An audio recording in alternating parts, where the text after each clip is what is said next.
உத்தவ கீதை. பகவான் ஸ்ரீ கிருஷ்ணர் தன்னுடைய நண்பனும் சிஷியனும் ஆகிய உத்தவருக்கு வழங்கிய உபதேசம். அர்ஜுனனுக்கு சொன்னது பகவத்கீதை. அது யுத்த காலத்தில் சொன்னார். இங்கே தன்னுடைய அவதார நிறைவிலே தான் வைகுண்டம் எழுந்தருளுவதற்காக உள்ள நேரத்தில் அதை அறிந்து கொண்டு அவரை பிரிவதற்கு மனமில்லாத உத்தவர் தனக்கு வேண்டிய அறிவுரைகளை வேண்டி பகவானிற்கு சரணடைகின்றார். அப்பொழுது பகவான் அவருக்கு உபதேசித்தருளிய ஒரு அறிவுரைத்தான் இந்த உத்தவ கீதை. இது பாகவதத்தில் அமைஞ்சிருக்கு. இதனுடைய அமைப்பு முறையெல்லாம் பார்த்தோம். ஆக 7வது அத்தியாயம் அதில் 16வது ஸ்லோகத்தை பார்த்துக்கிட்டு இருக்கோம். 16, 17, 18 இந்த 3 ஸ்லோகங்களில் உத்தவர் தன்னுடைய மனநிலையை அழகாக பகவான் இடத்துல தெரியப்படுத்துகின்றார். பொதுவாக குருவிடத்தில் அல்லது இறைவனிடத்தில் நமக்கு எது வேண்டும் என்பது தெளிவாக சொல்லிடணும்னு சொல்லுவோம். எது வேண்டுமோ அதை கொடு என்று கேட்பது. இங்கே இவர் கேட்கின்றார், தியாகம் செய்வதற்குரிய சக்தியை கொடுன்னு சொன்னார். பகவான் தியாகம் செய்ன்னு சொல்லி சொன்னார். உங்களை விட்டு பிரிஞ்சு இருக்க முடியல, உங்களோட வந்துடுறேன்னு சொன்னார். இல்லை அவரவர்களுக்கு என்ற பிராரப்தம் இருக்கு, அதை கழித்து விட்டு நீ வா அப்படி சொல்லும்பொழுது, உங்களை விடுவதற்கு எனக்கு மனம் வரவில்லையேன்னு சொல்லி சொல்லும்பொழுது, நீ விட்டு பிரிந்து தான் ஆக வேண்டும் என்று இந்த தியாகத்தை பற்றி அறிமுகப்படுத்துகிறார். அப்போ உத்தவர் சொல்கிறார், அந்த தியாகம் செய்வதற்கு எனக்கு சக்தியை கொடுங்கன்னு சொல்லி கேட்குறார். ஆக குருவிடத்தில் 2 காரணத்துக்காக போகலாமா. ஒன்று, லோக்கல் விஷயங்கள் வேணும், அதையும் கேட்கலாம், அனுகிரகம் பண்ணுவார். அடுத்து அறிவையும் கேட்க செல்லலாம். 2க்காக போகலாம், 2 விஷயத்துக்காக. அறிவை கேட்கவும் போகலாம், சாதாரண லௌகிக விஷயத்திற்காகவும் கேட்கலாம். ஆக இங்கு தியாகம் செய்ய அறிவை தந்து உபதேசம் செய்யுங்கள் அப்படி சொல்லி கேட்கின்றார். இதோடு சென்ற அந்தர்யோகத்தை நிறுத்திருந்தோம். சென்ற அந்தர்யோகத்தை நான் இருக்க முடியல, அதுக்கு முன்னே நம்ம பார்த்தது இந்த கருத்து. அடுத்து, ஒரு சிஷ்யனானவன் அறிவை பெற வேண்டும் என்றால் அதற்கான மனநிலை என்ன, அதுதான் நம்ம பார்க்க போகிறோம். 3 ஸ்லோகத்தில் ரொம்ப அழகாக வேற எங்கேயும் பார்க்க முடியாத சில கருத்தை எல்லாம் இங்கே சொல்லுகின்றார். உத்தவர் அடைந்துள்ள மனநிலை, அவர் அடைந்துள்ள மனநிலை இருந்துட்டு போட்டோமே, எனக்கு என்னன்னு சொல்லி சொன்னால் அது கேட்கும் பொழுது தான் தெரியும் நமக்கு அந்த மனநிலை வேண்டும் என்று தெரியும். ஸ்வபுத்தி தோஷம் அப்படி சொல்லி ஒரு வார்த்தையை சொல்றார். பொதுவாக தன்னுடைய மனதினுடைய குறையை நன்கு கண்டு கொண்டாராம். அது முக்கியமாக இருக்கணும். நம்ம எல்லோருமே நம்முடைய குறை என்ன அதை நிச்சயம் கண்டுக்கணும்னு சொல்றார். அது நம்முடைய மனதினுடைய குறை. நிறைய பேருக்கு தெரியறதில்லை. மனம்ன்ற ஒன்று இருக்குன்றது நிறைய பேருக்கு தெரியறதில்லை. அப்புறம் தான் அதில் இருக்க குறையை பற்றி தெரியும். ஆக ஸ்வபுத்தி தோஷ ஞானம், இந்த அறிவு ஒவ்வொரு சிஷ்யர்களிடத்தில் இருக்கணுமா. அறிவை பெற வேண்டும் என்று குருவிடத்தில் செல்லுகின்ற சிஷ்யர்களிடத்தில் அவன்தான் சிஷ்யன் சொன்னார். அவன்தான் மனிதன் சொல்றது போல அவன்தான் சிஷ்யன் சொல்றார். சிக்ஷண யோக்கியக அப்படி சொல்றார். சிஷ்யனாக இருந்து அறிவை பெற முடியும். அப்பதான் என்ன அறிவு? தனது புத்தி தோஷத்தை அழகான சொல்லில் வெளிப்படுத்தினார். தோஷம் சொல்லி சொன்னா செவ்வாய் தோஷம்லாம் சொல்றோம், அந்த தோஷம் இல்லை. இங்கே சிஷ்யன் இடத்துல மனதில் இருக்கக்கூடிய குறை. சில பேர் சொல்லுவாங்க, குரு வந்ததுதான் எனக்கு தோஷம் ஆயிடுச்சுன்னு சொல்லுவாங்க. அது வேற விஷயம்.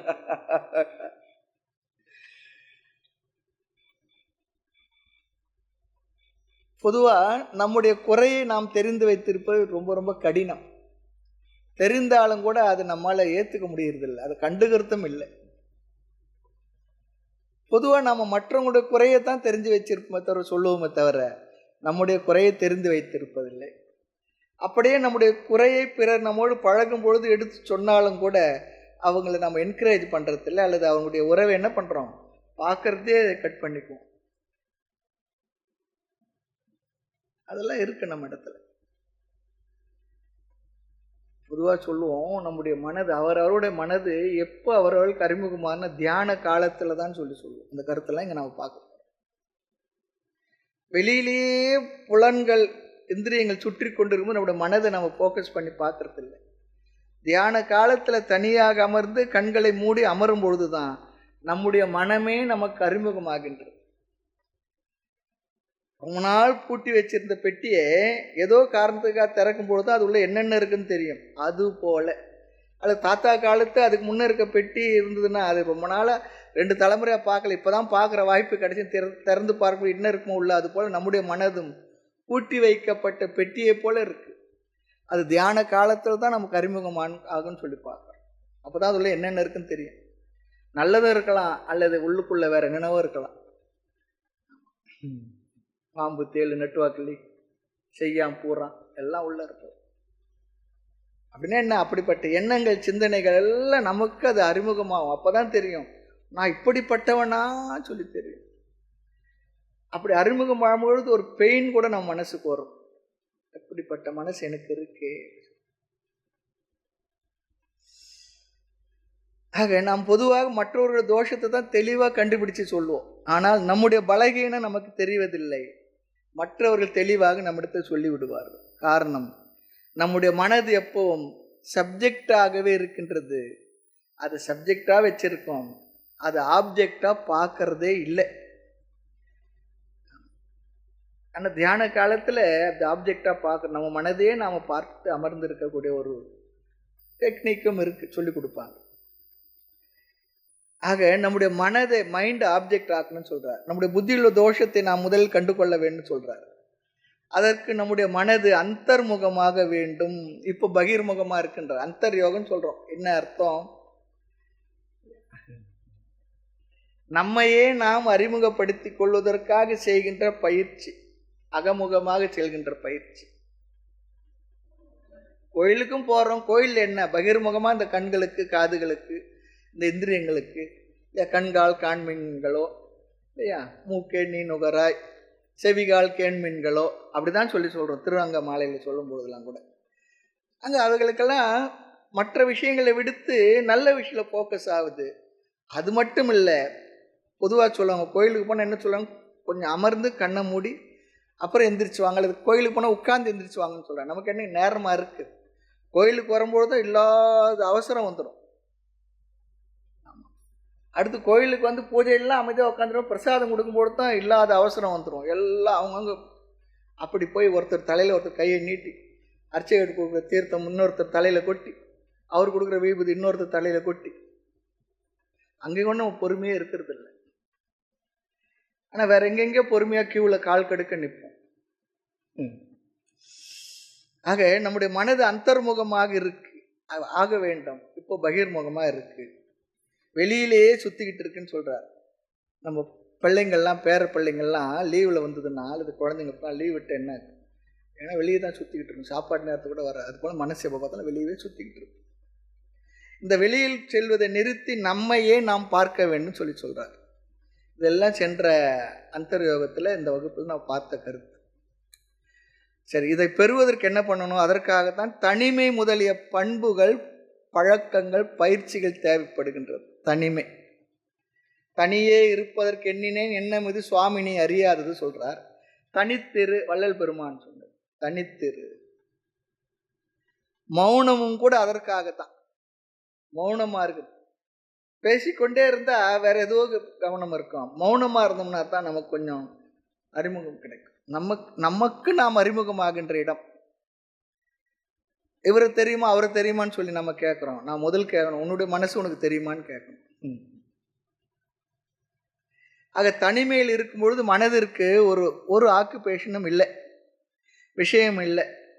சுற்றி முற்றி பார்த்துட்டு பிற்பாடு என்னென்னா நம்ம தான் நாம் பார்த்துக்கணும், அவ்வளவுதான். அப்போ நம்மை அறியாமலேயே நம்மிடத்திலேயே நம்முடைய மனது வந்துவிடும் சொல்றார். அதுபோல சைலன்ஸ் கூட, அமைதி கூட அப்படிதான். சைலன்ஸாக இருக்கும்பொழுது எவ்வளோ நேரம் தான் பேசிக்கிட்டே இருப்போம், கேட்டுக்கிட்டே இருப்போம், எல்லா எந்திரிங்களும் வெளியே போயிட்டு இருக்கு. சைலன்ஸாக இருக்கும்பொழுது மௌனம், தனிமை, பேசாமல் இருப்பது, அதெல்லாம் என்ன, நம்மை அந்தர்முகப்படுத்துவதற்கான அழகான சாதனங்கள். அப்பொழுது நம்முடைய புத்தியில் உள்ள தோஷத்தை நமக்கு அது காட்டி கொடுக்கும். ரொம்ப முக்கியம். ஆக இங்கு உத்தவரும் கூட தன்னுடைய புத்தியில் உள்ள குறைகள், தோஷம்னா வேற எதுவும் நினைச்சுக்காதங்க, குறைகள், ஆமா, அதை இங்கு கண்டு அதை வெளிப்படுத்துகின்றார், வெளிப்படையா சொல்றார். இப்படிப்பட்ட குறைகளுடன் கூடிய புத்தியை உடையவனாக இருக்கின்றேன், இந்த புத்தியில் இருக்கின்ற தோஷத்தை எல்லாம் நீக்கி எனக்கு நீங்கள் அருள வேண்டும். இது சொல்றார் ஆன்மீக வாழ்க்கையில் இது பிகினிங் ஸ்டேஜ்.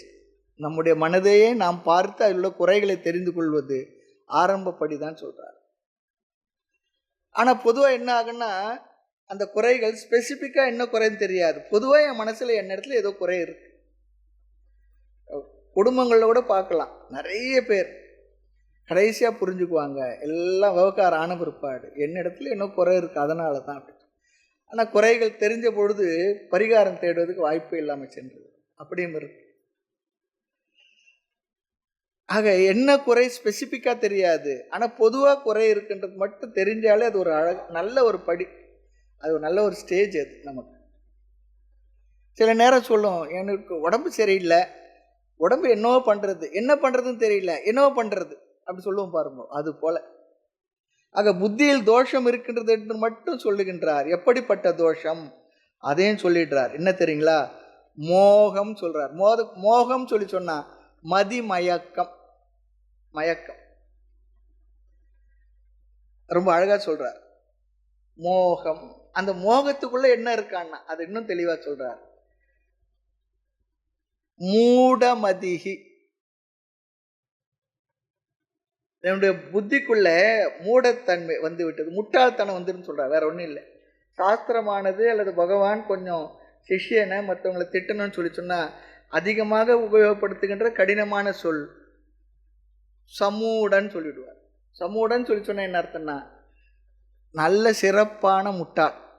இன்னொரு வகையில் சொன்னா வானா மூனா, வடிகட்டின ஃபில்டர்டு ஃபுட், வடிகட்டம்.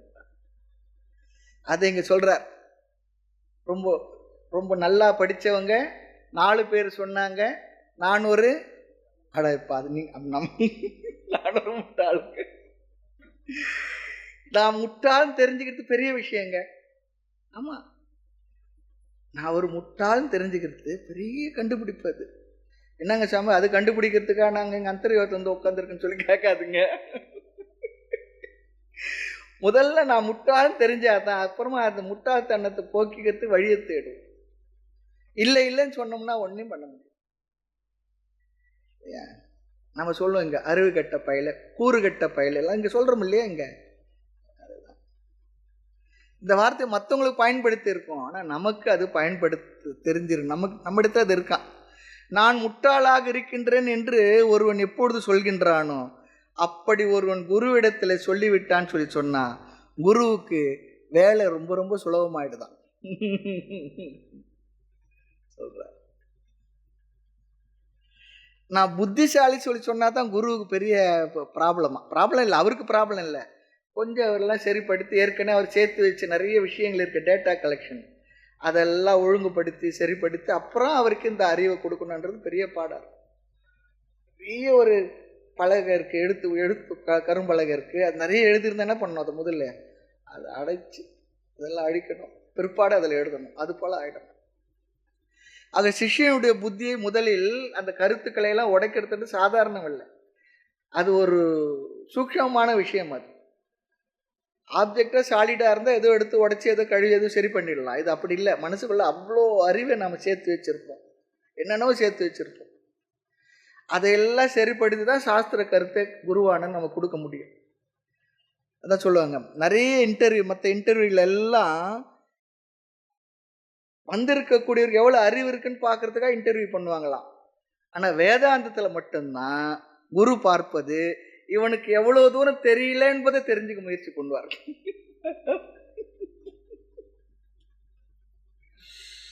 அவர் தெரிஞ்சுக்குவார். மேலும் சிஷ்யனும் தனது அறியாமையை எவ்வளவு தூரம் கண்டுபிடித்து இருக்கின்றான் என்றும் குரு பார்ப்பாராம். பார்த்து தான் என்ன பண்ணுவார், இல்லை எனக்கு இதெல்லாம் தெரியும், என்ன உனக்கு தான் எல்லாம் தெரியுமாப்பா, போயிட்டு வான்னு சொல்லி அனுப்பிடுவார். போயிட்டு வான்னு அனுப்பி.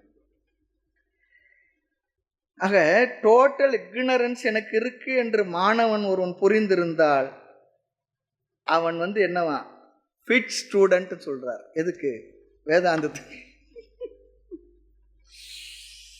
உத்தவர் தன்னை பற்றி ரொம்ப அழகா சொல்றார். அகம் மூடமதிஹி, நான் மூடமதியை உடையவனாக இருக்கின்றேன். அறிவிலின்னு சொல்றார்.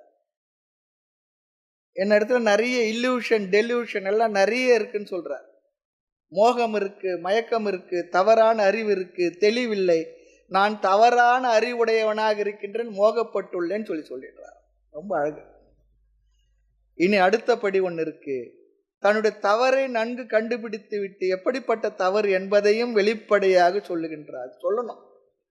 குரு இடத்துல போனோம்னா நமக்கு என்ன தேவை, என் மனதில் என்ன இருக்கு, என்ன அறிவு தேவைன்னு வெளிப்படையாக சொல்லணும். ஏன் அவர் தான் குரு வச்சு அவருக்கு தெரியாதா சொல்லி சொன்னா, குரு ஒன்னே மாட்டு டாக்டர் இல்லை. மாடுக்கு தான் தனக்கு என்ன கஷ்டம் சொல்ல தெரியாது இல்லையா? நம்ம சொல்லணும். இந்த காலத்தை மனுஷனா இருக்கிற நாம டாக்டர்கிட்ட போனாவே சொன்னாவே புரிய மாட்டுறது டாக்டருக்கும் கூட. ஒரு டாக்டர் இருக்கார். அவர் என்ன பண்ணுவார், வந்த உடனே டாக்டரை பார்த்து என்ன சொல்லணும்னு அவங்க எல்லாத்தையும் சொல்லிடுவாங்களாம். சொன்ன உடனே கேட்பாராம், மறுபடியும் இன்னொரு தடவை சொல்லுங்கன்னு. அப்போ முதல் சொன்னதில் பாதிக்கு மேலே இருக்கு. நல்ல ஒரு டெக்னிக் அவர் சொல்லி கொடுத்தார். ரொம்ப சீனியர் டாக்டர். அவர் சொன்னார், முதல் வருவாங்க, நம்ம வேலை என்னன்னா எல்லாம் மடமடன்னு நிறைய சொல்லுவாங்க. எல்லாம் கேட்டுக்கிட்டு நமக்கு தெரியும் அவங்களுக்கு என்ன ப்ராப்ளம். அப்புறம் மறுபடியும் சொல்லுங்க. 2 தடவை கேட்ட பிற்பாடு ரொம்ப குறைஞ்சிடும், ஷார்ட் லிஸ்ட் ஆகிடும்.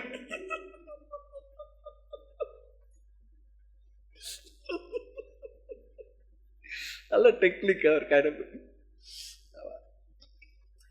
ஆகினால இங்க என்னிடத்துல என்ன குறை இருக்கு, இப்படிப்பட்ட நான், குறைவுடைய நான், இங்க நான் சொல்றதுல ஒரு அகங்காரம் வெளிப்படுத்தி சொல்றார்.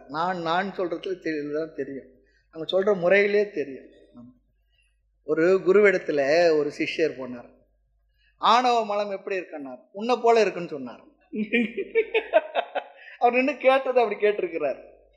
பணிந்தும் கேட்டும் பணிவிடை செய்து அதனை நீ தெரிந்து கொள் சொன்னார். ஆனா இவர் போய் நின்னவொடனே இப்படி பார்த்து சொன்ன உடனே உன்னை போல இருக்குன்னு சொன்னார். ஆகவே நான் எப்படி இருக்கேன்னு சொன்னா, அனாத்மாவான பொய்யான இந்த உடலில் நான் எனது என்கின்ற புத்தியை உடையவனாக இருக்கின்ற. இப்பதான் விஷயத்துக்கே வர்றார். மற்ற பொருளெல்லாம் நான் என்னன்னு நினைச்சுக்கிட்டு இருந்தேன், இந்த உடலை நான் என்று நினைத்து கொண்டுள்ளேன். அதுதான் பெரிய கண்டுபிடிப்புன்னு சொல்றார். இது பெரிய கண்டுபிடிப்பு. பாதி வேலை இவரே செய்துட்டாராம். குரு இடத்துல போய் அவர் செய்ய வேண்டிய வேலை பாதி வேலை சிஷ்யனை செய்துட்டார் சொல்லி சொல்றார். இந்த அனாத்மாவான உடலில் நான் என்கின்ற என்னுடைய புத்தி மயக்கத்துடன் இருக்கின்றது. சரி, இந்த உடலில் நான் என்ற எண்ணம் இருக்கு. இந்த உடலோடு சம்பந்தப்பட்ட பொருள்களில் என்னுடையது என்ற எண்ணம் இருக்கு. அதான் பாருங்க, என்னுடையது. இது கேட்டால் என்ன சொல்லணும், இந்த கிளிப் யாருது, நோட்டு யாருது, அது யாரு, என்ன எது சொன்னால் அதெல்லாம் என்னுடைய சொல்லுவோம். அதெல்லாம் என்னுடையதுன்னு சொல்கிறோம். என்னுடையது நிச்சயமாக நான் இல்லை. ஆனால் இந்த உடல் இடத்துல வரும்பொழுது மட்டும் நான் சொல்லுவேன். அது மயக்கம் சொல்றார். ஆனால் இந்த மயக்கம் ரொம்ப கொஞ்சமா இருக்கா, லிட்டிலா இருக்கா, ரொம்ப ஸ்ட்ராங்கா இருக்கா சொல்லி கேட்டா ரொம்ப ஸ்ட்ராங்கா இருக்குன்னு சொல்றார். ரொம்ப பலமா இருக்கு, மிக மிக உறுதியா இருக்குன்னு சொல்றார். ஆகவே நான் என்ன பண்றேன், இந்த அறியாமையில், இந்த உடலை நான் என்று கருதுகின்ற இந்த மயக்கத்தில் அப்படியே மூழ்கியுள்ளேன், ஊறி கொண்டிருக்கிறேன்னு சொல்றார். ஊறுகாய் எப்படி ஊறி இருக்குமோ அது போல நான் இதுல ஊறி இருக்கிறேன்னு சொல்றார். இந்த உடலை நான் என்பதில் அவ்வளோ ஒரு பலம் இருக்குன்றார். இதெல்லாம் சாதாரணமான கோயிலுக்கு வரோம், பூஜைக்கு வரோம், அப்படி உள்ள ஆன்மீகத்தில் இருக்கிறவங்களுக்கு இந்த விஷயங்கள்லாம் தெரியறதில்லை. அப்படிலாம் வந்து முறையை நம்ம ஏதோ கொஞ்சம் புண்ணியம் பண்ணியிருந்தா இப்படிலாம் இடத்துக்கு வந்தோம்னா சாஸ்திர விஷயத்தை கேட்கும் பொழுது தான் இது ஒரு பெரிய படியாக நமக்கு தோன்றுகின்றது. அதுவே பெரிய கஷ்டம்தான். இப்போ இந்த உடலை நான் சொல்லாத வேற என்ன சொல்லுவேன்? அப்படிதானே சொல்லணும், வேற மாதிரி சொல்ல முடியும். ஆக சிஷ்யனுடைய முதல் லட்சணம் என்ன? தன்னுடைய புத்தியில் உள்ள குறையை கண்டுபிடித்தல். அதுவும் என்ன குறையா, எந்த அளவு குறை இருக்கின்றது என்பதை கண்டுபிடிச்சிருக்கணுமா. ஏதோ கொஞ்சம் தாங்க குறை இருக்கு, பரவாயில்ல, இல்லை ரொம்ப அதிகமாக இருக்கு, பலமாக இருக்கு, அதிலே மூழ்கி இருக்கேன், ஊறி இருக்கின்றேன். இதுதான் இந்த முதல் பகுதியில் நம்ம பார்க்கக்கூடிய கருத்து இந்த 16வது ஸ்லோகத்தில். அகம் மமயிதி மூடமதிகி, தன்னுடைய மனதை விளக்குகின்ற இடம் இது. தன்னுடைய மூடத்தனத்தை ரொம்ப அழகா வெளிப்படையா சொல்றார். ஆமா, நான் என்பதை ஆத்மாவிடத்துல வைத்தால் அது ஞானம், நான் என்பதை உடல் இடத்துல வைத்தால் அது மயக்கம். நான் எப்படி வச்சிருக்கேன்? அனாத்மாவான இந்த உடலில் தான் நான் என்ற புத்தியை ரொம்ப பலமா வச்சிருக்கேன்னு சொல்றார். ஆத்மனி ஷரீரே, இந்த உடலில், இந்த ஸ்தூல உடலில் அகம் மம மூடமதிகி, நான் எனது என்ற அந்த மூடமதியுடன் அதிலேயே உறுதியான எண்ணம் உடையவனாக இருக்கின்றேன். ரொம்ப அழகா சொல்ற. அடுத்து, இந்த சரீரம் எப்படிப்பட்டதா, எப்படி செய்யப்பட்டது என்றால், உங்களுடைய மாயையினால் இந்த உடலானது எனக்கு வழங்கப்பட்டுள்ளது, விரச்சித உருவாக்கப்பட்டுள்ளது. சரீரம் அதனால வந்தது, தத்துவ போதெல்லாம் நம்ம படிச்சிருந்தோம்னு தெரியும். இந்த மாயையினாலே, இந்த பிரகிருதினாலே 5 பஞ்சபூதங்கள், பஞ்சபூதங்களால் இந்த உடல் மனம் எல்லாம் உருவாயிட்டுனாலும் நம்ம படிச்சிருப்போம். அதெல்லாம் மைண்டில் வச்சுக்கிட்டு கேட்டோம்னா இந்த வார்த்தைகளை அர்த்தம் புரியும். நான் எனது என்கின்ற எண்ணமானது இந்த உடலில் இருக்கின்றது. ஆக இந்த சரீரத்தை நான் என்று நினைக்கின்றேன். அதுவும் எப்படி நினைக்கிறேன்னா, விகாடக, மூழ்கி உள்ளேன்னு சொல்றார். நான் அதிலேயே மூழ்கிட்டேன்னு சொல்லி சொல்றேன். இந்த சரீரத்தில் நான் மூழ்கி விட்டேன். எதனால்? அடுத்த ஒரு வார்த்தையை சொல்லிட்டார், அறியாமையினால். நான் எது என்ற அறிவு இல்லாததனால், அறியாமையினால் நான் இந்த உடலை நானாக கருதி அதிலே மூழ்கி இருக்கின்றேன்னு சொல்லி சொல்றேன். உடலை நான் நினைச்சிட்டேன். உங்களால் உருவாக்கப்பட்ட இந்த உடலில் நான் எனது என்கின்ற புத்தியை உடையவனாக அறியாமையில் மூழ்கி விட்டேன்னு சொல்றார். அழகா சொல்றார் குரு இடத்துல, பகவான் கிருஷ்ணர் இடத்துல உத்தவர் சொல்றார், அகம் மம இதி, உங்களுடைய மாயா சக்தியினால் உருவாக்கப்பட்ட சரீரத்தில் நான் அதிலே மூழ்கி விட்டேன். சரி, நான் இந்த உடல்ல இருக்கேன், இந்த நான் என்ற அபிமானம் உடல்ல இருக்கும். அம்மா போனை கொஞ்சம் சுவிட்ச் ஆஃப் பண்ணிடுங்க, சைலன்ஸ்ல போடும். இப்படி இந்த உடல்ல மட்டும் நான் அப்படி இல்லை, இந்த உடலுடன் சேர்ந்து இருக்கக்கூடிய உலகியல் பொருள்கள் இருக்க எத்தனையோ, மனிதர்கள், உறவுகள், சூழ்நிலைகள், அதிலெல்லாம் எப்படிப்பட்ட எண்ணம் இருக்கு என்றால் என்னுடையது. என்னுடைய உறவினர், என்னுடைய அம்மா அப்பா, சுவாமி அதெல்லாம் இருக்கக்கூடாதுன்னா, அதெல்லாம் இருக்கத்தான் இருக்கும், ஆனால் புரிஞ்சு இருக்கணும்னு சொல்லி சொல்றது தான் இங்கே உபதேசம். என்னுடைய வீடு, என்னுடைய காரு, என்னுடைய நாய், நல்ல காலம் நானே நாயின்னு சொல்லலை, என்னுடைய. ஆக இந்த நான் என்னுடையது என்பது உடலுடன் நிற்காமல் நிறைய இடங்களில் அப்படியே எக்ஸ்டென்ஷன் ஆகிட்டே இருக்கான். அது என்னுடையது. இதுலேயே பாருங்க, டாக்டர் இடத்துல போயிருப்போம், டாக்டர் இடத்துல போயிட்டு எவ்வளோ நேரம் வெயிட் பண்ணிட்டு இருப்போம். டாக்டர் நான் ஒரு அரை மணி நேரத்துக்கு மேலே வெயிட் பண்ணுன்னு சொல்லி சொல்லுவோம். அப்புறம் என்னங்க உங்களுக்குன்னா, என்னுடைய உடம்பு சரியில்லைன்னு சொல்லுவோம். நான் சரியில்லைன்னு அவர்கிட்ட போய் சொல்ல மாட்டோம். நான் சரியில்லைன்னு சொன்னால் அப்படி இப்படி பார்த்துட்டு ரெஃபர் பண்ணி வேற யாருக்குன்னா அனுப்பிடுவார். ஆமாம், அந்த வார்த்தையிலேயே என்னுடையது சொல்லும்பொழுது நான் இல்லை தானே, என்னுடைய உடம்புன்னு சொல்லும்போது அதில் ஒரு அர்த்தம் இருக்கு, அது நான் இல்லை. என்னுடையது என்னிலிருந்து வேறு ஆனது தான். அப்ப என்னுடைய உடம்பு சரியில்லை என்னும் பொழுது அப்ப என்னுடையன்னு சொல்றானே அவன், அவர் யாரு? சாதாரண வழங்குறது தான் இந்த வார்த்தைகள்லாம் உபயோகப்படுத்தும். ஆக இந்த நான் என்னுடையது என்பது உடலுடன் நிற்காமல் நிறைய இடங்கள்ல பரவி இருக்கும். அதனாலதான் கடைசி சொல் பாருங்க, சானுபந்தே, அனுபந்த சொல்லி சொன்ன உறவினர், சானுபந்தேன உறவினரோடு சேர்ந்து நான் மூழ்கியுள்ளேன். இந்த சரீரத்தில் மட்டும் இல்லை, சரீரத்தோடு சம்பந்தப்பட்ட எல்லாவற்றிலும் சேர்ந்து நான் மூழ்கி உள்ளேன். நான் என்னுடையது என்கின்ற புத்தியை வைத்துள்ளேன். நான் என்னுடையது என்பது உடலில் மட்டுமல்ல, மற்றவற்றிலும் வைத்துள்ளேன், அதிலேயே மூழ்கி இருக்கிறேன்னு சொல்லி சொல்றார். ஓப்பனா தன்னுடைய மனதை ஒத்துக்கிறார். ஆமா, என்னுடைய மனது எப்படி இருக்குன்னு சொல்லி சொல்றார். பற்றும் ஒழியில, இந்த மாயா மயக்கமும் கொஞ்சமும் ஒழியில. உடலிலும் உடலோடு சம்பந்தப்பட்ட உறவினர், நண்பர்கள், பொருள்களிலும் நான் எனது என்ற பற்று புத்தி இருக்கின்றது. இதில் நான் மதிமயங்கி உள்ளேன். இப்படி இருக்கும் பொழுது எல்லாவற்றையும் தியாகம் செய்ன்னு சொல்லி சொன்ன பகவானே, எப்படி என்னால் முடியும்? அழகா வந்துட்டார் கடைசியில. நம்முடைய மனநிலை தான் இதெல்லாம் இருக்கும்போது இதெல்லாம் தியாகம் பண்ணுன்னு சொல்றீங்க, எப்படி என்னால முடியும்? சக்தி இல்லை எனக்கு. இந்த பற்று அவருக்கு மட்டுமானா நம்ம எல்லாருக்குமே இருக்கு. ஆனால் இது தெரிந்து கொண்டால்தான் சிஷ்யனாக அல்லது அறிவை பெறுகின்ற லட்சணத்தை நாம் அடைகின்றோம் சொல்லி சொல்றார். இது சிஷ்ய லட்சணம். தெரிஞ்சுக்காதவரை அவருக்கு சிஷ்யன் இல்லையா. சரி, இப்படி தெரிஞ்சுக்கிட்டானா அவன் சம்சாரியான சிஷ்யனா முக்தனான சிஷ்யனானா? சம்சாரியான சிஷ்யன் தான். தெரிஞ்சிருக்கிறான், அவ்வளவுதான். ஆக பதில் சிஷ்யனும் சம்சாரி தான் மற்றவர்களை போல. ஆனால் 2 பேருக்குள்ள வித்தியாசம் என்னன்னா, நான் சம்சாரி என்று சிஷ்யனாக இருக்கவன் தெரிஞ்சிருக்கிறான், மற்றவர்களுக்கு அதுவும் தெரியவில்லை. அவ்வளோதான் வித்தியாசம், வேற ஒன்றும் இல்லை. சரி, இது தெரிஞ்சவுடன் நிறுத்திடலாமா? இதோடு போதுமா? தெரிந்தால் மட்டும் போதுமானா? போதாது. ஏனென்றால் எனக்கு துயரம் இருக்கின்றது என்று தெரிந்து அந்த துயரத்திலிருந்து வெளிப்படுவதற்கு, மீண்டு வருவதற்கு பிறருடைய உதவியை நாம் கோரி பெற வேண்டும். இப்போ உடம்பு சரியில்லை, உடம்பு சரியில்லை தெரிஞ்சிட்டாவே உடம்பு சரியாயிடுமா? டாக்டர்கிட்ட போகணும். அது போல நான் இப்படிப்பட்டவனாக இருக்கின்றேன் குறைகளை தெரிந்த பிறகு அந்த குறைகளை சரி செய்து கொள்வது எனக்கு சக்தி இல்லை என்று புரியும் பொழுது அந்த குறைகளை சரி செய்து கொள்வதற்கு ஒருத்தருடைய உதவி, வெளி உதவி தேவை இருக்கின்றது. அதையும் உணரணும். அடுத்தபடி சிஷ்யனுக்கு குறையை தெரியணும், அந்த குறையிலிருந்து வெளிப்படணும்னு சொல்லி முயற்சி பண்ணணும். அந்த குறையிலிருந்து வெளிப்படுவதற்கு இன்னொருத்தர் உதவி தேவை என்று புரிய வேண்டும். புரிஞ்சதுன்னா அந்த உதவி செய்பவர் பேர் தான் என்ன? குரு. ஐ ஆம் ஹெல்ப்லெஸ்ன்னு புரியணுமா?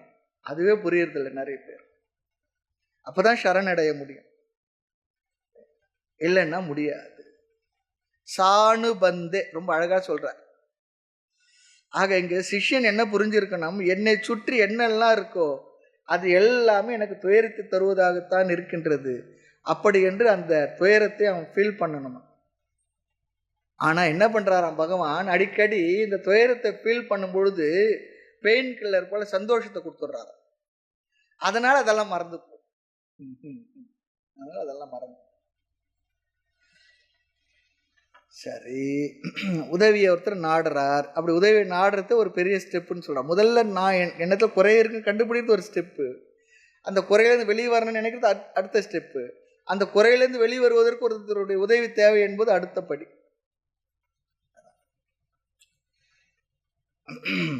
அந்த உதவியை நாடும் பொழுதும் அந்த உதவியை எப்படிப்பட்டவரிடம் நாட வேண்டும்? உடம்பு சரியில்லைன்னு தெரியுது, நல்ல டாக்டர்னு சொல்றது இல்லை, அதில் கூட பாருங்க, நல்ல டாக்டர்கிட்ட போகணும். நல்ல டாக்டர்கிட்ட போகணும். இந்த சுவாமிங்க விஷயத்துல கூட என்ன சொல்றோம்? நல்ல சாதுப்பா. சாதுன்னா நல்லவர் தான் அர்த்தம். நல்ல சாது அப்படி அட்ஜெக்டிவ் போட வேண்டியதா இருக்கு. அது போலங்க ஒரு நல்ல டாக்டர் சொல்றது போல ஒருத்தர் இடத்துல போய் நம்ம உதவி கேட்கணும். ஆனா அந்த உதவி கேட்போரும் சரியானவராக இருக்கணும். அதையும் உத்தவர் ரொம்ப குறிப்பாக அழகாக சொல்கிறார். அதுதான் இந்த இன்னைக்கு வகுப்பில் குறிப்பாக நம்ம தெரிஞ்சுக்க வேண்டிய விஷயம். நம்மை நாம் எப்படிப்பட்டவர் இடத்துல ஹேண்ட் ஓவர் பண்ணணும், ஒப்படைக்கணும், ரொம்ப முக்கியம். அதை குறிப்பாக இங்கே சொல்கிறார். குருவிடம் சென்று எனக்கு நல்லது செய்யுங்கள், எனக்கு மோட்சத்தை தாருங்கள் சொல்லி கேட்கணும்.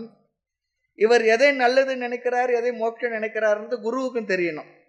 அவருக்கு அது தெரியும். இவர் எதை நல்லதுன்னு கேட்குறாரு தெரியலையே. ஒருத்தர் நல்லதுன்னு சொல்லி இன்னொருத்தர் நல்லதாக இருக்காது. வீட்டு தேவைக்காக சொல்கிறாரா, அலுவலக தேவைக்காக சொல்கிறாரா, வேறு என்ன தேவைக்காக வந்திருக்கிறா தெரிஞ்சுக்கிட்டு தானே அவர் சொல்லணும். அதையும் ஸ்பெசிஃபிக்காக நம்ம சொல்லணும் அவர் இடத்துல.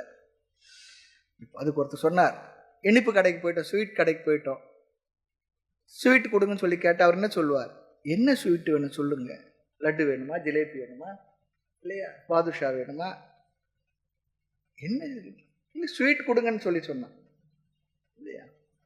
அவருக்கு என்ன தேவை என்பது தெரியணும். சிஷ்யனானும் குரு இடத்துல சென்று எனக்கு என்ன தேவை, என் மனசில் எப்படிப்பட்ட சூழ்நிலை இருக்கு, நீங்க அதை எப்படி எனக்கு சரிப்படுத்தி கொடுக்க முடியும் அப்படி சொல்லி கேட்கணும் இல்லையா? அப்படி உத்தவர் என்ன தேவை என்பது அழகா இங்க சொல்லுகின்றார். அந்த உதவியை கேட்பதே அது வெளிப்படுத்துகின்ற சிஷ்யனுடைய லட்சணத்தை காட்டி விடுமா. கேட்கும்பொழுது குறிப்பாக கேட்பது ஒரு லட்சணம். ஆரம்பத்தை தெரியாம இருக்கலாம், ஏதோ ஒன்று போய் ஏதோ அப்படி இருக்கு இப்படி இருக்கு ஏதோ இருக்கு ஏதோ கொடுங்க அப்படி சொல்லி கேட்கலாம். ஆமா இல்லையா?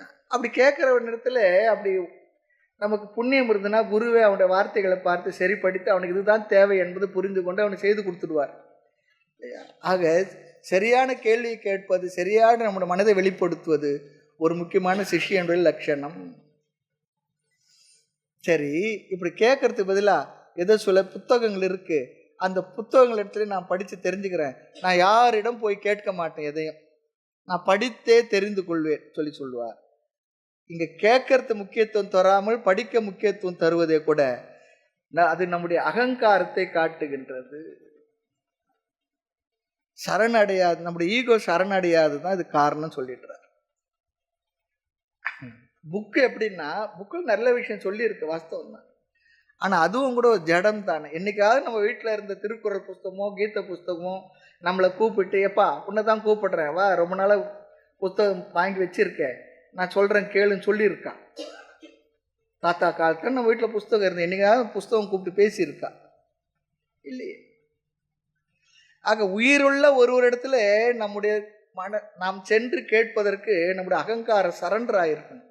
அவர் என்ன பெருசு, அவர் இடத்துல நான் என்ன கேட்கறது, அவரும் மனுஷன்தான் நினைச்சோம்னா ஒண்ணும் இல்லை. எல்லாரும் மனுஷன்தான். எனக்கு தெரியாதா, நானே தெரிஞ்சுக்கோ படிச்சு சொல்லி நினைக்கிறது தவறு. ஆகவே ஒருத்தர் இடத்துல சென்று எனக்கு இது தெரியவில்லை, எனக்கு நீங்கள் சொல்லி கொடுங்கன்னு சொல்லி கேட்கறது பெரிய விஷயம். அது நிறைய பேருக்கு அது முடியறது இல்லை. சிஷ்யனுக்கு முடியும், சிஷ்யனா இருக்கிற அது அவன் தான் சிஷ்யன்.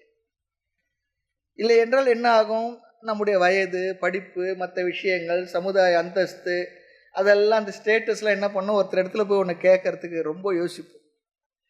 சொல்லுவாங்க, ஒரு கிராமமாக, அந்த கிராமத்தில் அவர் தான் பெரிய நிலைச்சுவாந்தார். அவர் அந்த ஊரில் ஒரு குடிசையில் வாழக்கூடிய ஒரு தமிழ் ஆசிரியர். அவர் இடத்துல அடிக்கடி அவரே போவாராம். அப்போ எல்லாம் சொல்லுவாங்க, இவர் எதுக்காக அவர் இடத்துல போகிறார், அவர் குடிசையில் சாதாரணமாக இருக்கிறார், ஏதோ தமிழ் பாட்டெல்லாம் சொல்லிட்டு உட்காந்துக்கிட்டு இருக்கார், எதுக்காக போகிறாருன்னு மற்றவங்களுக்கு தெரியல. ஆனால் அவருக்கு புரிஞ்சிருக்கு, நம்முடைய செல்வம் மற்றது அந்தஸ்துலாம் பெரிய விஷயம் இல்லை, அவர் இடத்துல நாலேஜ் இருக்குது, அதுக்காக அவர் போகிறார். அதெல்லாம் கிராமங்களில் பார்க்கலாம், சாதாரண பார்க்கலாம். இதுக்கெல்லாம் பெரிய விஷயமே தேவையில்லை. நிறைய பேருக்கு அந்த ஈகோ அதெல்லாம் இருக்கு. நான் என்னத்தை அவர்கிட்ட போய் பெருசாக கேட்டேன், அவர் என்னத்தை பெருசாக சொல்கிறேன், அவர் என்ன பெரிய இவரா, அவரெல்லாம் கேட்கறதுக்கு மனசு வர்றது இல்லையா. அதனால தான் சில பேர் படித்து கொண்டிரு, யாருக்கும் கேட்காது அப்படின்னு சில பேர் உபதேசம் பண்ணுறாங்க. இல்லையா, இதுவே ஒரு விதமான ஈகோ தான். நீ படிச்சுக்கோ, யாருக்கும் போய் கேட்காதுன்னு சொல்கிறது.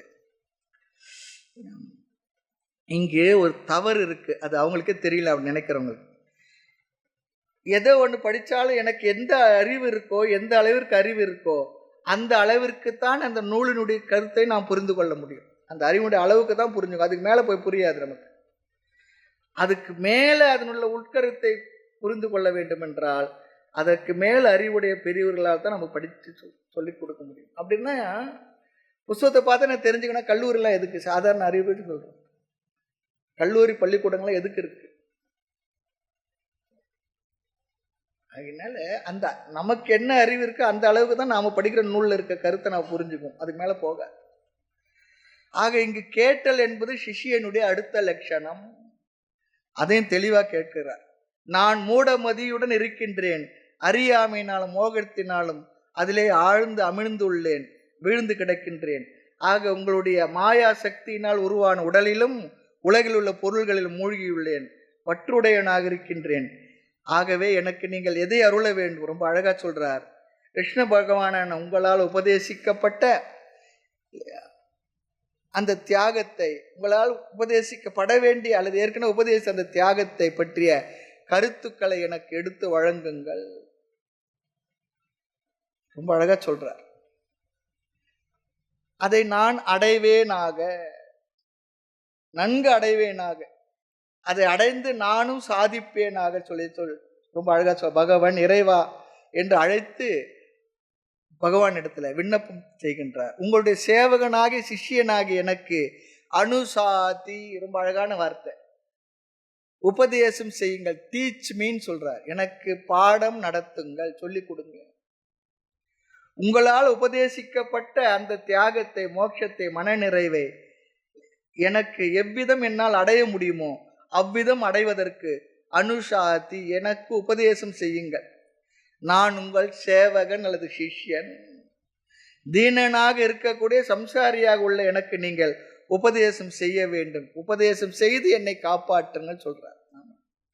அனுசாதி சொல்லி சொன்னால் நான் கதியற்றவனாக இருக்கின்றேன், எனக்கு உபதேசம் செய்யுங்கள். எதற்கு? கீதையில் கூட அர்ஜுனன் பகவானத்தை தான் சொல்றான், சாத்திமாம் சிஷ்யஸ்தியகம் பிரபன்னம், உங்களை நான் சரணடைந்தவனாக இருக்கின்றேன்னு சொல்றேன். இங்க அனுஷாதி சொல்றாங்க, சாத்திமாம் சொல்லி எதற்கு உங்களை சரணடைந்திருக்கிறேன்? நீங்கள் கூறிய அந்த தியாகத்தை நான் அடைவதற்கு, அந்த அறிவை பெறுவதற்கு, அறிவை பெற்று தியாகம் செய்வதற்கு எனக்கு உபதேசியுங்கள்.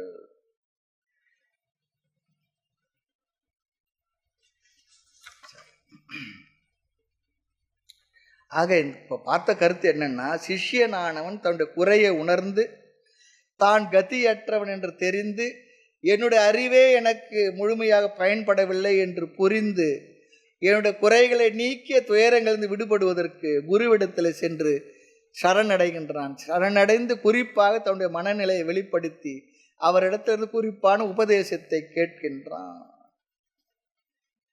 அடுத்து 17வது ஸ்லோகத்தில், இந்த ஸ்லோகத்தில் உத்தவர் கிருஷ்ண பகவானிடத்தில் தன்னிடத்தில் இருக்கிற ஸ்ரத்தையை வெளிப்படுத்துகின்றார். இதுவும் சிஷ்யனுக்கு இருக்க வேண்டிய அடுத்த லட்சணம். தன்னுடைய புத்தியுடைய குறையை கண்டுபிடிக்கணும், புத்தி தோஷம். அடுத்து அகங்காரத்தை கர்வத்தை விடணும். பிறகு ஸ்ரத்தை வர வேண்டும். அந்த ஸ்ரத்தை வெளிப்படுத்த, ஸ்ரத்தை என்ன தெரிஞ்சுக்கிங்க, யார் இடத்துல சென்று உபதேசத்தை கேட்கின்றோமோ அவர் மீது நமக்கு நம்பிக்கை இருக்கணும். அவர் மீது நம்பிக்கை இருக்கணும், அவர் சொல்லுகின்ற கருத்துக்களில் நம்பிக்கை இருக்கணும். ஆமா, குரு வாக்கியம் ரெண்டுத்து மேல நமக்கு இருக்க வேண்டிய நம்பிக்கை. இல்லைன்னா என்ன ஆகுன்னா, சொல்லிடலாம் குருவாடு, எப்பா என்னால் முடியாது, நீ வேறு யாருக்கு தான் போய் கேட்டு தெரிஞ்சுக்கப்போன்னு சொல்லிடலாம். ஆக உத்தவர் சொல்லுகின்றார், இந்த ஞானத்தை உபதேசிக்க உங்களை தவிர வேறு யாரால முடியாதுன்னு சொல்றார். அது மட்டும் இல்லை, இந்த உபதேசத்தை உபதேசிக்க எனக்கு வேறு யாரும் தெரியவும் தெரியாதுன்னு சொல்றார். வேற இடத்துல போய் கேட்டுக்கொன்னு சொல்லிடாத, வேற யாரும் எனக்கு தெரியாதுன்னு சொல்றார். நீங்கள் தான் எனக்கு உபதேசிக்க வேண்டும். ஆக கிருஷ்ண பகவான் உபதேசிக்க வேண்டிய விஷயத்தையும் என்ன என்பதையும் சிஷ்யனாகி உத்தவரே சொல்லிடுறார். இப்படிப்பட்ட விஷயத்தை நீங்கள் தானே உபதேசிக்க முடியும்.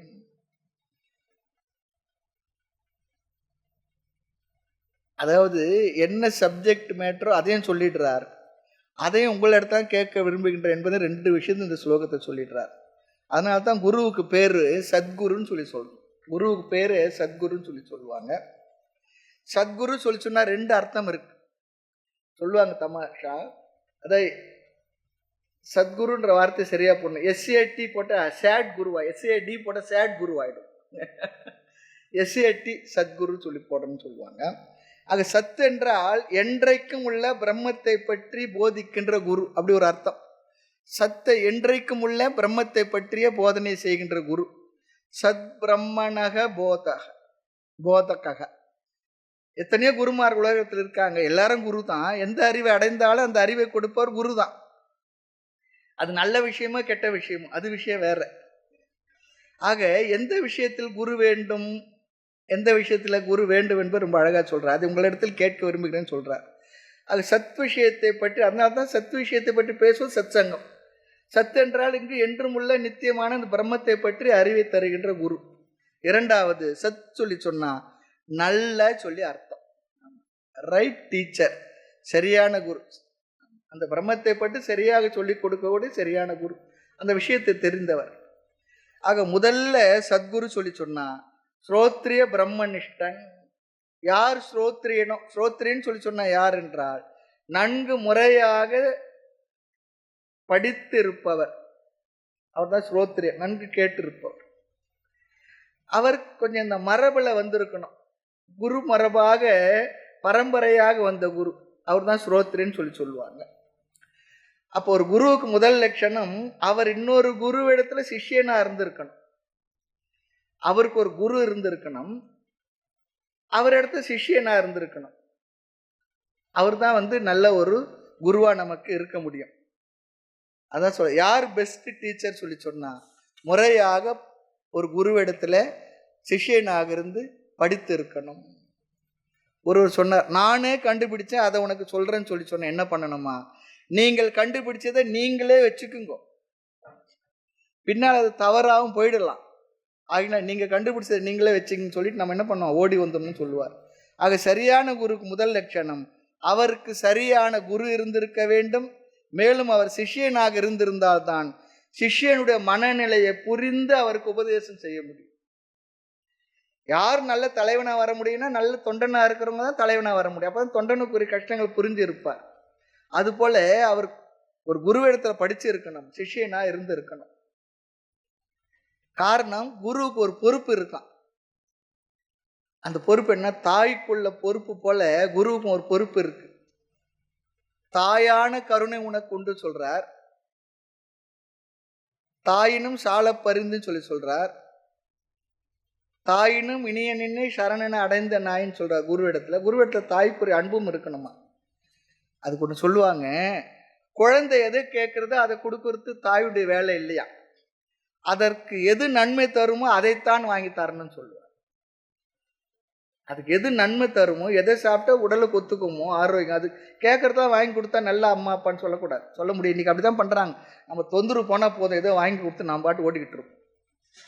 அப்படிதான் நினைக்கிறாங்க. அப்படி இல்லை. அதுக்கு எது நன்மை தருமோ, அந்த குழந்தைக்கு வருத்தம் இருக்கும், திட்டம், சண்டை போடும், நீலாம் அம்மாவா அப்படிலாம் சொல்லும், நீலாம் அப்பாவான்னு சொல்லும். பரவாயில்ல, பின்னால புரியும். இப்போ புரியாத காலம் தானே அது. ஆகவே அது போல குருவிடம் எந்த அறிவு வேண்டுமானாலும் இருக்கலாம். ஆனால் சிஷ்யனுக்கு என்ன அறிவு வேண்டுமோ அதைத்தான் தரணும், தருவார். எடுத்த உடனே முதல் வகுப்பிலேயே குருன்றது இல்லை, சிஷ்யன்றது இல்லை, மனசுன்றது இல்லை, எல்லாம் பிரம்மன் தான் அப்படி சொன்னா அந்த சிஷ்யனுக்கு எப்படி இருக்கும்? இல்லை ஏதோ மன கஷ்டத்தில் ஒருவா வந்துட்டு குருவே எனக்கு மனசுல அப்படி கஷ்டமா இருக்குன்னா, மனசாவது கஷ்டமா, அதெல்லாம் ஒன்றும் இல்லை போன்னு சொன்னேன்னு நினைப்பான். இவர் இடத்துல போய் சொல்ல வந்தோம் பாருங்க நாம் அப்படின்னு போயிட்டு இருந்தோம். அது சொல்றதுக்கு சரியா இருந்தாலும் கூட அந்த நேரத்தில் அவருக்கு என்ன சொல்லணுமோ அதை சொல்லி அவர்களுக்கு வழிகாட்டணும். அது யாரால முடியும்? முறையாக சம்பிரதாயமாக வந்த குருவிடத்துல சிஷ்யனாக இருந்து பாடம் கேட்ட ஒருவரால் தான் நமக்கு அப்படி சொல்லி வழிகாட்ட முடியும். இல்லைன்னா என்ன பண்ணுவார்? அவர் சொல்றது நல்ல விஷயம்தான், நிறைவான கருத்து அதுதான், அது முதலே எடுத்து சொல்லிட்டோம்னா அவனுக்கு அது போதுமானதா இருக்காது. கடைசியில் சொல்ல வேண்டியது முதலே சொல்லிடக்கூடாது. அடுத்து நமக்கு தெரிஞ்சதெல்லாம் ஒரு சிஷ்யனுக்கு சொல்லியும் கொடுத்துட முடியாது, சொல்லவும் கூடாது. படிப்படியாக சொல்லி கொடுத்தாதான் அது முறையாக அவர்களுக்கு மனதில் ஏற்று அந்த கருத்து சென்று தங்கும், நிற்கும். எப்போ சொல்லணுமோ அப்போதான் சொல்லணும். ஆக சில பேர் எடுத்த உடனே உபதேசம் செய்வாங்க. என்ன தெரியுமா, நீங்கள் பார்த்துருப்பீங்கன்னு நினைக்கிறேன், கோயிலுக்கெல்லாம் போகாத, இப்போ அது ஒரு ட்ரெண்டு, கோயிலுக்கெல்லாம் போகாத, ஜபம்லாம் செய்ய வேண்டாம், சாதெல்லாம் பண்ணாத, நெத்தியில் வீபதியெல்லாம் வைக்காத, இதெல்லாம் சொல்லி கொடுத்துக்கிட்டு இருக்க.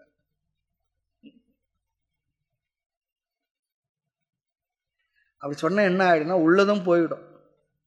ரொம்ப நல்லதா போச்சு, அவர் சொல்லிட்டாரு. அவர் சொல்லிட்டு போயிடுவார். நம்ம மனசு நமக்கு தானே தெரியும், பெரியவங்க தெரியாத இந்த ஏற்பாடெல்லாம் செய்து வச்சிருக்காங்க.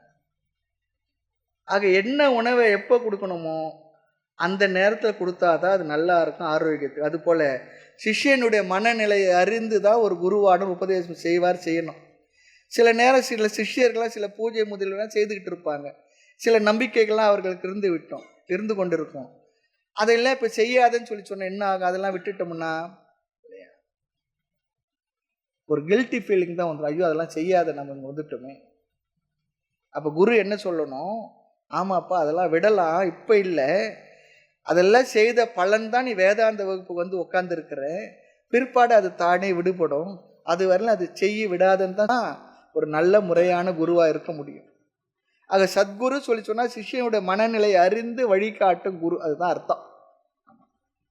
அது ஸ்ரோத்ரினியாக இருந்தால்தான், ஸ்ரோத்ரின்னு சொன்னால் முறையாக குருவிடத்துல படித்து இருந்தால்தான், அவரால் தான் அந்தந்த படிநிலைகளை அப்பொழுதுக்கு அப்போது அந்த சிஷ்யனுக்கு என்ன தேவையோ சாதன நிலைகளை அழகாக படிப்படியாக சொல்லி கொடுத்து மேலே கொண்டு வர முடியும். அடுத்து பிரம்மனிஷ்டனாக இருந்தார்னு வச்சுக்கோமே, ஸ்ரோத்ரியம் பிரம்மனிஷ்டம் ச குருமேவாபிகச்சேத். ஸ்ரோத்ரியனாகவும் பிரம்மனிஷ்டனாக இருக்கக்கூடிய குருவைத்தான் அடைய வேண்டும் சொல்லும் பொழுது, ஸ்ரோத்ரியன்னா முறையாக படித்தவன், அவரால் நல்ல வழிகாட்ட முடியும். அடுத்து பிரம்மனிஷ்டனா ஏன் இருக்கணும்னு சொன்னா, பிரம்மனிஷ்டனாகவும் அந்த குரு இருந்துட்டார் சொன்னா சிஷ்யனுக்கு பெரிய அட்வான்டேஜ். ஏன் தெரியுங்களா? அந்த ஸ்ரோத்ரியனாக இருந்து என்னவெல்லாம் ஒரு குரு சொல்லி கொடுத்தாரோ அந்த ஞான பலனையெல்லாம் அந்த பிரம்மனிஷ்டனான அந்த குருவிடத்துல அவன் பார்ப்பான். அவரிடத்துல அதெல்லாம் விளங்குவதை பார்த்து அவனுக்கு அவருடைய வார்த்தையில மேலும் நம்பிக்கை வரும். இல்லை என்றால் அந்த ஞான பலனை பார்ப்பதற்கு வேறொரு ஆளை தேடணும். பாடம் ஒரு இடத்துல, அந்த ஞான நிலை பெற்ற இன்னொரு மகான் ஒரு இடத்துலயே இருக்கணும், அவரை தேடணும். பெரிய கஷ்டமாயிடும். சொல்லுவாங்க, சத்திரத்துல சாப்பாடு சாவடியில் உறக்கணும் போல. அது அப்படி ஆயிடும். அவர் ஞான நிஷ்டனாக இல்லை என்றால் இவர் இடத்துல கேட்க, அதாவது ஸ்ரோத்ரியன் இடத்துல கேட்டு ஞான நிஷ்டன் இடத்துல அந்த நிஷ்டையுடைய பலனை பார்க்க போகணும். இல்லை பிரம்ம நிஷ்டன் இடத்துல போனால் என்ன ஆகுன்னா, அவர் சரியாக வழிகாட்டி கொடுக்கறதுக்கு கடினம். காரணம் என்னென்னா, முறையாக அவருக்கு தெரிஞ்சிருக்கும். ஆனால் பெரிய உத்தமமான உயர்ந்த ஒரு மகான் தான், நம்மால் வணங்கி போற்ற தகுந்த தெய்வ நிலைக்கு உயர்ந்த ஒருத்தர் தான். அவரால் சரியாக வழிகாட்டி சொல்லி கொடுக்க முடியாது, ரெண்டு தனித்தனியாக இருந்தால். ஆக நமக்கு வாய்த்த குரு நம்முடைய புண்ணியத்தினால ஸ்ரோத்ரியனாகவும் பிரம்மனிஷ்டனாக இருந்தால் சிஷியனுக்கு ரொம்ப பிரயோஜனமாக இருக்கும் இல்லையா? ஆக அந்த ஞானத்தின்படி தர்மத்தின்படி எதை உபதேசிக்கின்றாரோ அப்படியே வாழ்ந்து கொண்டிருக்கிறார் என்ற அர்த்தம். அத்வேஷ்டா சர்வபூதானம். அவர் எப்படி இருப்பார்னா, எல்லாரிடமும் அன்புடன் இருப்பார், யாரையும் துவேஷிக்க மாட்டார், கோபப்பட மாட்டார், பொறுமையெல்லாம் இருக்கணும் அவர் இடத்துல, அப்படி இருப்பாராம். ஆக பிரம்மனிஷ்டன் அவர் அந்த உபதேசப்படி வாழ்பவர், வாக்கும் வாழ்க்கையும் ஒன்றாக இருப்பவர். இங்க உத்தவர் ஸ்ரீ கிருஷ்ண பகவானை பார்த்து அப்படி பார்க்கிறாராம். ரெண்டுமே அவர் இடத்துல இருக்கிறது தெரிகின்றது. ஆகவே உங்களை தவிர வேறு யாரையும் இங்கு சென்று கண்டுபிடித்து நான் இந்த ஞானத்தை பெறுவதற்கு எனக்கு இயலவில்லை, யாரும் தெரியாது, நீங்கள் தான் எனக்கு உபதேசி தருள வேண்டும்.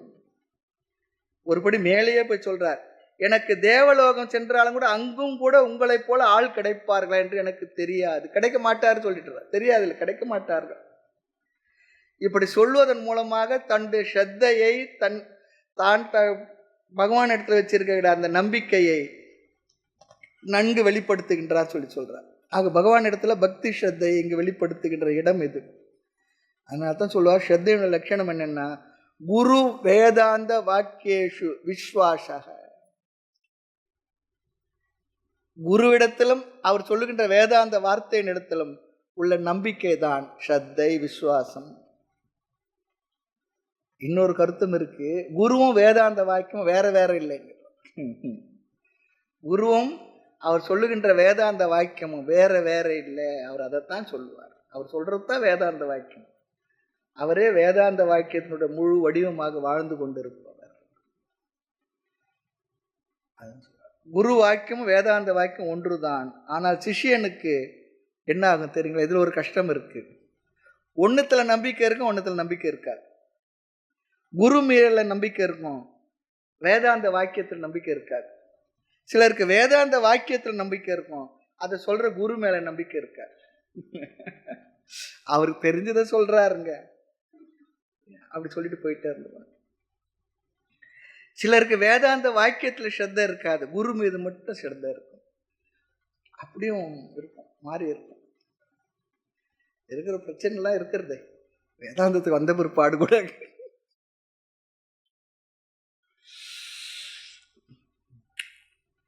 ஆக நமக்கு அப்படி ஒரு ஸ்ரோத்ரியனாகவும் பிரம்மனிஷ்டனாகவும் ஒரு குரு கிடைக்கிறது இருக்க, அது பெரிய பல ஜென்ம சுக்குர்த் புண்ணியம் செய்திருந்தா தான் நமக்கு அப்படி கிடைப்பார். சில நேரம் நம்ம அருகிலேயே பக்கத்திலேயே இருப்பார், அவர் மேலே நமக்கு விசுவாசம் வர்றார், நம்பிக்கை வர்றார். அவரும் நம்ம ஒரு மனுஷன் தானே, சாப்பிட்றாரு, தூங்குறாரு, எந்திரிக்கிறாரு, என்ன இப்போ ரெண்டுத்துல நம்பிக்கை இருக்குன்னு சொல்லி சொல்றாரு. ஆக சாஸ்திரத்தின் மீது நம்பிக்கை வேண்டும், குருவின் மீது நம்பிக்கை இருக்க வேண்டும். அதையும் இங்க இவர் வெளிப்படுத்துகின்றாராம். ரொம்ப அழகா சொல்றார் இந்த ஸ்லோகத்துல, அழகான வார்த்தையில. நான் ஸ்லோக புஸ்தகம் உங்களுக்கு கொடுக்க முடியல, புஸ்தகம் அவைலபிளா இல்லை. கிடைச்சிருக்க புஸ்தகங்கள் எனக்கு ஒன்றும் திருப்தியா இல்லை, அந்த கருத்துக்கெல்லாம் சொல்லி இருக்கிறது ஏதோ ஒன்று மேலோட்டமா இருந்துகிட்டு இருக்கு. ஆகினால நாம இந்த விஷயங்களை மட்டும் பார்த்துக்கிட்டு வரோம். சிஷ்யர்களாக எங்களுக்கு, சிஷ்யனான எனக்கு அந்நியம் வக்தாரம், வேறு ஒரு ஆசிரியர் உபதேசிப்பவர் உங்களை தவிர வேறாக எனக்கு யாரும் இல்லை, பார்க்கவில்லை, நீங்கள் தான் எனக்கு கிடைத்திருக்கின்றீர்கள். ரொம்ப அழகா சொல்றார். இறைவா என்று பகவானே இறைவனே கூப்பிட்டுடுறார், ஈஷான்னு சொல்லி கூப்பிட்டுடுறார். நீங்கள் எனக்கு இதை உபதேசித்துத்தான் தீர வேண்டும். உங்களை தவிர எனக்கு வேறு யாரும், இன்னொன்னு சொல்றார், தேவர்களுக்குள்ளும் கூட நான் பார்க்கவில்லைன்னு சொல்றார். தேவர்கள் சொல்லிச்சுன்னா நம்ம உயர்வான இருக்குன்னு பிருகஸ்பதிலாம் கூட அதில் இருக்கார். அங்கு கூட உங்களைப் போல எனக்கு இந்த ஆத்ம ஞானத்தை சொல்லிக் கொடுக்கக்கூடிய குருவானவர் எனக்கு தெரியவில்லை. என்ன விஷயம் சம்பந்தமா சொல்றார்? சத்தியசிய, மெய்ப்பொருளை பற்றி அறிவை தரக்கூடிய குரு இருக்கிறாங்க. நிறைய குருமார்கள் இருக்காங்க. இந்த உண்மை தத்துவத்தை பற்றி ஆத்ம ஞானத்தை தரக்கூடிய குருமார்களை நாம் பார்க்கவில்லைன்னு சொல்லி அது எங்க கிடைக்கும்? குரு இருக்காங்களே, மந்திரத்தை சொல்லிக் கொடுக்குறது குரு இருக்காங்க, உபாசகர்கள் இருக்கிறாங்க, வேற என்னென்னத்தை சொல்லிக் கொடுக்குற குருமார்கள் இருக்கிறாங்க. இப்போ பார்த்தீங்கன்னா இந்த ஒரு விஷயத்தை சொல்லித்தான் ஆகணும். இந்த யூடியூப்லாம் வந்த பிற்பாடு முதல்ல இது போல விஷயங்கள் நிறைய வரலையேன்னு சொல்ற ஒரு எண்ணம் இருந்தது. இப்போ பார்த்தா எல்லாருமே நிறைய சொல்றாங்க, ரொம்ப தைரியமாகவும் சொல்றாங்க, நிறைய சொல்றாங்க. அது எங்களுக்கு எப்படி தெரியும்னு சொன்னா எல்லாரும் வந்து கேட்கறாங்க, இவர் அப்படி சொல்றாரு சாமி, இப்படி சொல்றாரு சாமி, அது என்ன சுவாமி, இது என்ன சுவாமி.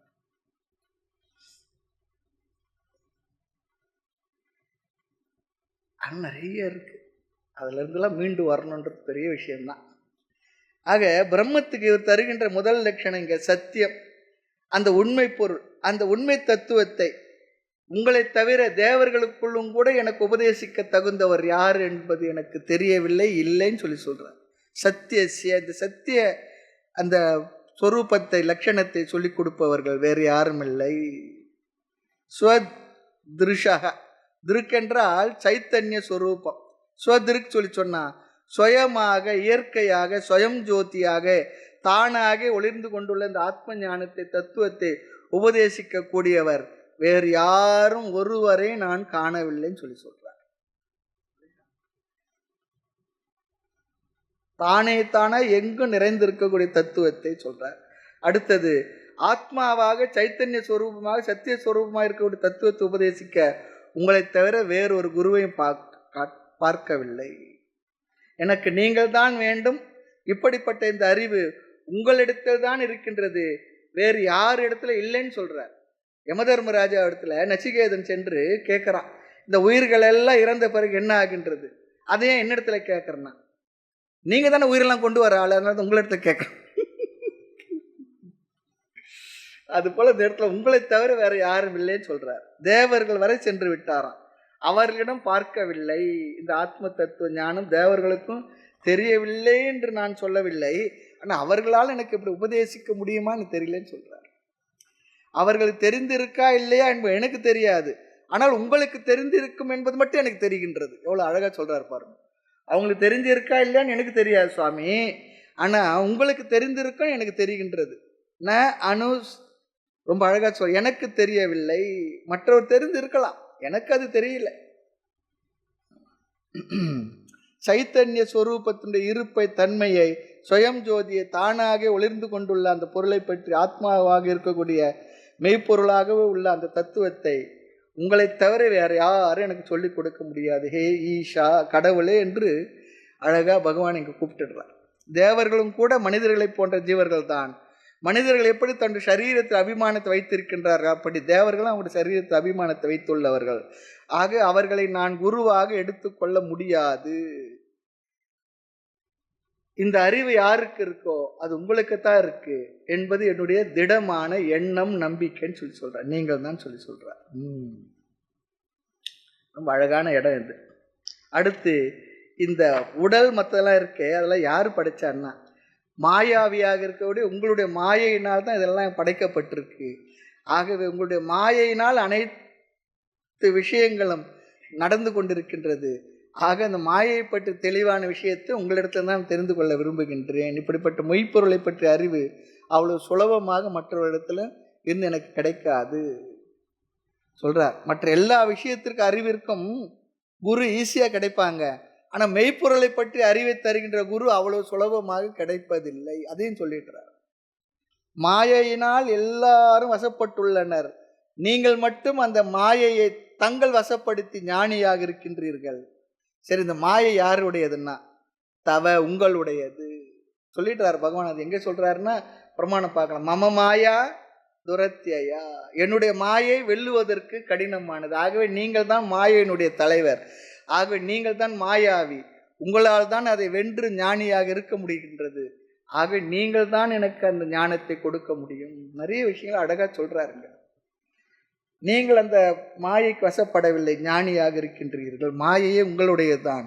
உங்களுடைய மாயையினால் மற்றவர் வசப்பட்டுள்ளார்கள், நீங்கள் வசப்படவில்லை. காரணம், மாயையே உங்களுடையதானே. அடுத்து யாரெல்லாம் மோக வசப்பட்டுள்ளார்கள்? ரொம்ப அழகா சொல்றார். பிரம்மா முதலிய தேவர்கள் எல்லாருமே மோக வசப்பட்டுள்ளார் சொல்லிட்டு, உடல் எடுத்த எல்லோருமே, உடல் வந்தாவே அந்த மாயை மோகமானது பற்றி கொள்கின்றது. அடுத்து கடைசியா சொல்றார், எல்லா ஜீவர்களும் எப்படி இருக்கிறார்கள் என்றால், ஒரு கொசுவுடைய உடல்ல ஜீவன் இருந்தால் அந்த உடலில் ஆசை வந்து விடுமா. அது போல பிரம்மாஜி படைச்ச எல்லா உடல்லையும் இருக்கக்கூடிய எல்லா ஜீவர்களும் அந்த உடல் மீது ஆசை கொண்டவர்களாக இருக்கின்றார்கள். ஆனால் இந்த உடலானது அல்பமானது என்பது தெரிவதில்லை. பிரம்மதேவர் எப்படி இந்த உடல் கொசுவை போல என்று பார்ப்பாரோ அப்படி அவர் மோட்சத்தை அடைந்து விட்டார் என்று பொருள் இருக்கு. ஆனாலும் கூட இந்த உடலை அடைந்த எல்லோருமே அப்படி உடலிலிருந்து விடுபட்ட ஞானத்தை உடையவர்களாக எனக்கு தெரியவில்லை. நீங்கள் தான் எனக்கு அந்த ஞானத்தை கொடுக்க வேண்டும் என்று ரொம்ப அழகா அந்த இடத்துல கேட்கின்றார். மூர்த்தி எல்லாம் வாழி, எங்கள் மௌன குரு வாழி, அருள் வார்த்தை என்றும் வாழி, அன்பர் வாழி பராபரமே. ஓம் பூர்ணமத பூர்ணமிதம் பூர்ணாத் பூர்ணமுதச்யதே பூர்ணஸ்ய பூர்ணமாதாய பூர்ணமேவாவசிஷ்யதே.